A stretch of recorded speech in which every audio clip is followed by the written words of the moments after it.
So we got the notes for section 6.4, testing a claim about a mean. So our objective, test a claim about a population mean. So some notations. So n is the sample size, x bar is the sample mean, mu is the population mean. So requirements, a simple random sample. Either or both of these conditions satisfied, the population is normally distributed, or we have more than 30 measurements. And our test statistic, if we do not know sigma, so the standard deviation of the population is not known, that's what sigma is, we have to use a t-test, so x bar, blah, blah, blah, s over root n. Okay, where s is the population standard deviation, and n is the number of samples. Okay, so example 1. Listed below are the measures in radiation emissions in watts per kilogram corresponding to a sample of cell phones. Use A, so there's our alpha value, 0.05. To test the claim that cell phones have a mean radiation, so that's our population value, is 1. So I can do some calculations and figure out, so I will need some other numbers, so I actually already put it in my calculator. So the sample average is 0.94. Let's see here.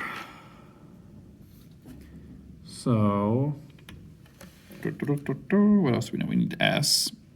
That is 0.42, and we'll need N, which is 11. So there's 11 measurements here. Calculator gave me the average and the standard deviation of my sample. So we're testing, so we need a null hypothesis, our alternate hypothesis. The null hypothesis would be that it is equal to 1, and we want to test that it's less than 1, so mu less than 1.0. So those would be our two hypotheses. So remember, the null hypothesis always has the equal sign in it. Let's see here. So T is equal to x bar 0.94 minus mu. Oops, sorry, lost my equation sheet. So mu is 1 all over the S value 0.42 divided by the square root of 11. Okay, so go to my calculator here. So fraction 0.94 minus 1 over the fraction 0.42 divided by the square root of 11 gives me a t-value of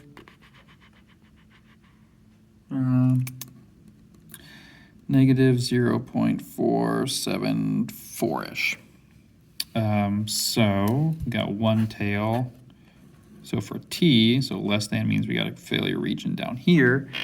And if we look up, so we have 10 degrees of freedom. If we look up one tail, 10 degrees of freedom, 0.05, we get a critical value here of negative 1.812. So this value is not less than that. So we fail to reject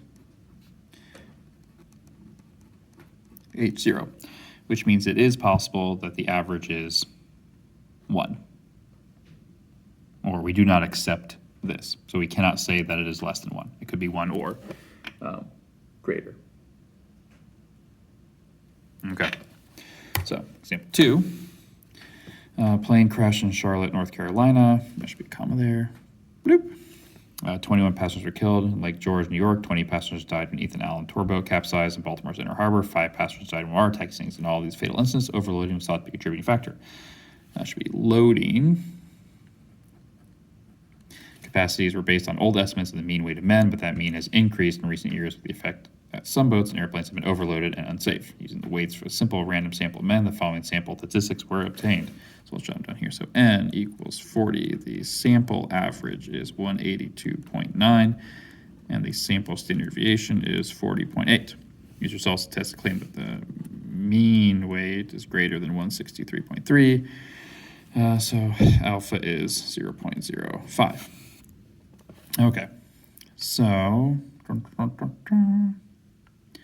n is 40. Okay, so we don't know the standard deviation, so we're going to have to do a t-value. So T is X bar minus mu divided by S over the square root of N. So our value is 182.9 minus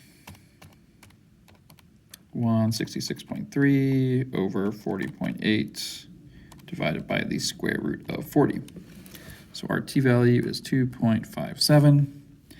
So our degrees of freedom would be 39. We look up alpha, hypotheses. So H0 and H1. So H0 has to have the equal sign. So mu is equal to 166.3. Use the results to test the claim that men have a mean weight greater than, so greater than 166.3. So that's what we're testing here.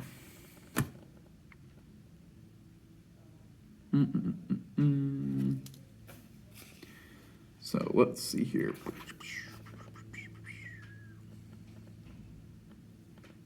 All right.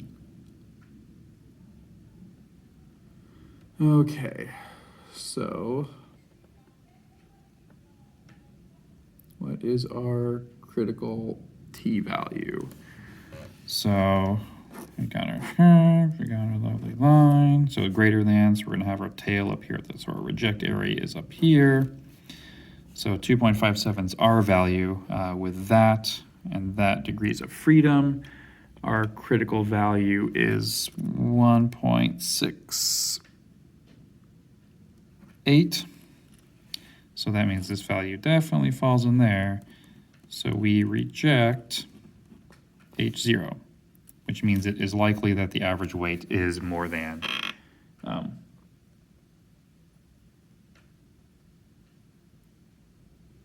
there's sufficient of the mean have mean. Yeah. So we accept we reject H0, which means this one's true. So the average weight of men is more than 166.3, which was what the government set the average weight at. Now, if we know the population sigma value, we can go back to our z-scores, which does make our math a little bit easier. So, but that brings us to the end of the section.